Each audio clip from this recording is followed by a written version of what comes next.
नमस्ते दोस्तों, स्वागत है आप सभी का हमारे इस नए वीडियो में। इस वीडियो में हम जानेंगे इंदिरा एकादशी कब है, पूजन विधि, महत्व और इसकी पौराणिक कथा। अश्विन माह के कृष्ण पक्ष की एकादशी को इंदिरा एकादशी के नाम से जाना जाता है। ये एकादशी पितृपक्ष के दौरान आती है, इसलिए इसका महत्व और भी बढ़ जाता है। हिंदू धर्म में इस बात का उल्लेख किया गया है कि इस दिन व्रत रखने से पितरों की आत्मा को मोक्ष की प्राप्ति होती है। इंदिरा एकादशी पर भगवान विष्णु के स्वरूप शालिग्राम की पूजा की जाती है। इस बार इंदिरा एकादशी 10 अक्टूबर मंगलवार को है।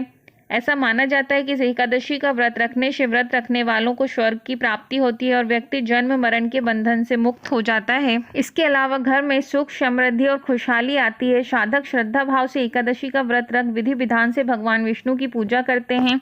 आइए जानते हैं इंदिरा एकादशी का शुभ मुहूर्त, पूजा विधि और पारण का समय। पंचांग के अनुसार अश्विन माह के कृष्ण पक्ष की एकादशी 9 अक्टूबर को दोपहर 12:36 पर शुरू होगी और अगले दिन यानी 10 अक्टूबर को दोपहर 3:08 पर समाप्त होगी। उदय तिथि मान्य होने के कारण 10 अक्टूबर को इंदिरा एकादशी का व्रत रखा जाएगा। व्रत पारण का समय 11 अक्टूबर को प्रातः काल यानी सुबह 6:19 से लेकर 8:40 के मध्य पारण कर सकते हैं। इस समय में गरीबों एवं जरूरतमंदों को अपनी आर्थिक स्थिति के अनुसार दान देना चाहिए। इंदिरा एकादशी पूजा विधि। इंदिरा एकादशी यानी अश्विन माह के कृष्ण पक्ष की एकादशी तिथि को ब्रह्म वेला में उठें।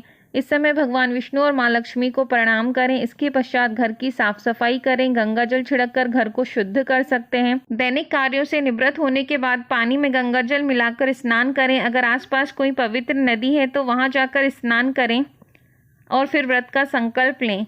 आप पीले रंग का वस्त्र धारण करें और सूर्य देव को सर्वप्रथम जल का अर्घ्य दें। इसके पश्चात सुविधा अनुसार पंचोपचार दशोपचार कर भगवान विष्णु की पूजा विधि विधान से करें। भगवान विष्णु को पीला रंग अति प्रिय है, अतः उन्हें पूजा में पीले रंग का फल और फूल अवश्य अर्पित करें। पूजा के समय विष्णु चालीसा का पाठ और मंत्र का जाप करें। अंत में आरती कर सुख, समृद्धि और धन वृद्धि की कामना करें। दिन भर उपवास रखें। संध्या काल में आरती अर्चना कर फलाहार करें। अगले दिन पूजा पाठ करके व्रत का पारण करें। चलिए अब हम आगे जानते हैं इंदिरा एकादशी व्रत का महत्व। हिंदू धर्म में एकादशी व्रत का संबंध भगवान विष्णु से है। ऐसा माना जाता है कि इंदिरा एकादशी का व्रत रखने वाले व्यक्ति को मृत्यु के बाद बैकुंठ धाम में स्थान मिलता है। इसके साथ साथ पितरों को मुक्ति मिलती है। पुराणों के अनुसार एकमात्र इंदिरा एकादशी का व्रत रखने से व्यक्ति को सदियों की तपस्या, कन्यादान और अन्य पुण्यों के बराबर फल मिलता है। इसलिए इंदिरा एकादशी के व्रत को रखना बहुत खास माना जाता है। इस व्रत के बारे में यह भी कहा जाता है कि इस व्रत को रखने वाले व्यक्ति के पितरों को नर्क लोक से मुक्ति मिलती है और वो मोक्ष प्राप्त कर हमेशा के लिए स्वर्गलोक की तरफ चले जाते हैं। अब हम आगे जानते हैं इस व्रत की पौराणिक कथा क्या है। सतयुग के समय महेश्मती नगरी में इंद्रसेन नाम के एक राजा राज्य करते थे। उनके माता पिता का स्वर्गवास हो चुका था। एक समय रात्रि में उन्हें स्वप्न में दिखाई दिया कि उनके माता पिता नरक में रहकर अपार कष्ट भोग रहे हैं। नींद खुलने पर अपने पितरों की दुर्दशा से राजा बहुत चिंतित हुए। उन्होंने सोचा किस प्रकार पितरों को यम यातना से मुक्त किया जाए।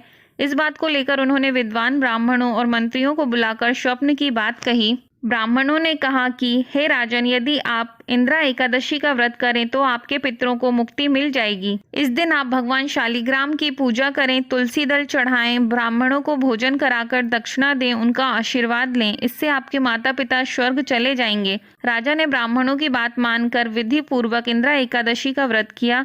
रात्रि में जब वे सो रहे थे तभी भगवान ने उन्हें दर्शन देकर कहा, राजन, तुम्हारे व्रत के प्रभाव से तुम्हारे पितरों को मोक्ष की प्राप्ति हुई है। इसके बाद से ही इंदिरा एकादशी के व्रत की महत्वता बढ़ गई। अब आगे हम जानते हैं इस व्रत को रखने के नियम। एकादशी व्रत का पालन करने वाले लोगों को निर्जला उपवास रखना चाहिए और विशेष परिस्थिति में ही फलाहार ग्रहण करना चाहिए। इस दिन सूर्योदय से पूर्व उठकर स्नान ध्यान करके भगवान विष्णु की उपासना करनी चाहिए। जो लोग इंदिरा एकादशी का व्रत नहीं रख रहे हैं उन्हें सात्विक भोजन ही ग्रहण करना चाहिए। इस बात का ध्यान रखना चाहिए कि आप चावल ग्रहण न करें। एकादशी के दिन चावल खाना वर्जित है। एकादशी व्रत के दिन मन को शांत रखें और किसी के लिए अपशब्द का प्रयोग न करें। ऐसा करने से व्रत सफल नहीं होता।